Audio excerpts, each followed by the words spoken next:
Okay. Oh, yeah. There's a little bit of argy-bargy going on the roads there now. Yeah. Yeah, people should give a little bit, I think, when it comes to driving. I think everybody's so tense. That was two white vans. One van had a trailer. Yeah, and they were doing a bit of an altercation there. I don't know. Anyway, nobody was harmed. Everything was fine. Yeah. Right, so, the beginning of the 20th century, I think it was around 1905, around that era. Some of my distant relations went to the US to live, for good, and they did. It's got me. I was thinking about this because I have a colleague in California, somebody I know, that I work with on a professional basis, whose girlfriend, he's Indian, and his girlfriend is Indian. His girlfriend has been unsuccessful in not successful in getting a visa to stay in America. She's 21 days, and she has to go back to India. And I was thinking how rigorous now the whole process is to go to America, to live and work in America legally.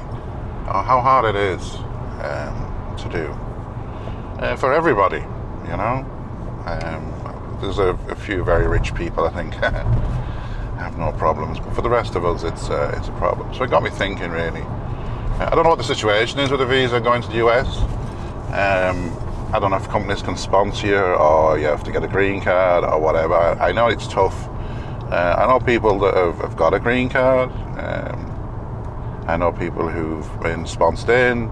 Yeah, so it's possible, I suppose, if you have a company that supports you that much.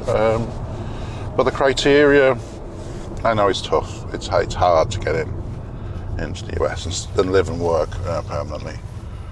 So it got me thinking about my relations. Now, I'm trying to remember how distant these relations are. They will be like great. Was it great? I think it's great aunts and great uncles. So there was a sister and two brothers. And the first brother, I think he was the eldest, he went first to America. He was a chemist. He used to work in a chemical factory in a place called Widnes in northern England.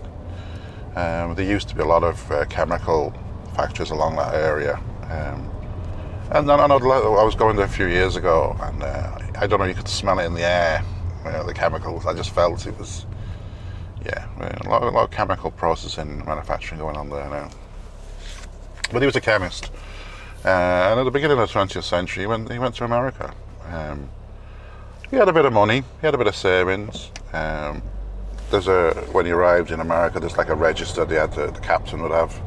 I mean, the captain would sign it off, but he'd have things what they looked like, how much money they had on them, and things like that. They didn't go first class, and they didn't go in steerage, third class. They were in the second class section.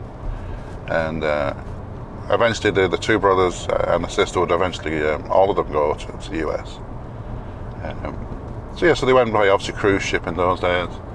And he settled down, the oldest of the brothers, and just outside, not too far from New York, I think, West Virginia, I think it was. I think they eventually settled in Maryland, I think. I think there was a paper bleaching factory. He ended up there, I believe. And pretty much for his whole working life, he worked there, I think. And actually lived over the road from it, which was interesting. I was able to track the house that he lived in, because the two of them lived together. They never got married, never had children. And the house that they lived in the longest, it's still there, the house. It's wooden, like a lot of houses in the US. But they did eventually become American citizens. They got American citizenship, and I think it was the younger brother. Yes, he fought in the First World War. I think it was the First World War, but he fought with the Americans. I don't know if the Americans were the Americans in the First World War. There was, wasn't there? I don't know. But I think it was the First World War now, and he did sign up and he did fine, which is interesting. But he had to be an American citizen, I believe, to do that. So he'd got the citizenship.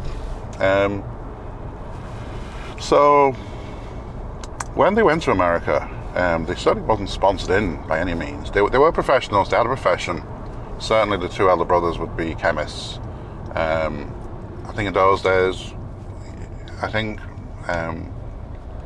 the sister actually had a business. I think she was a seamstress, and she could have been a teacher, I think, as well at one point. So she did have a profession. And would never have been married. She could work. She was working when she went to the US. It's very interesting that I think one of the questions was how much money they had on them. I think it was $100, $100. If you had that amount of money, I don't know what over tests you would perform when you got there. They didn't go to Ellis Island. Only third-class passengers went there. They were dropped off. Not too far from the train station in New York, I think, Penn Station. I'm not sure, but it wasn't too far away. They had a little stop, and got the train and all that. But pretty much that was it. They had $100, and they got in. They got into the US, and ultimately they did become American citizens. They did contribute, obviously, to the US as well, financially, I suppose, paid taxes and things like that, and to the community as well. I did find some bits of information around one of the brothers been at the company a long time, and also the sister. She was very big active with the community and the church. And I think the second of the brothers had died. I think she actually got a stained glass window I think it's refurbished. I think it was in the church in the top memory. I think one day I might go and have a look because of the family connection.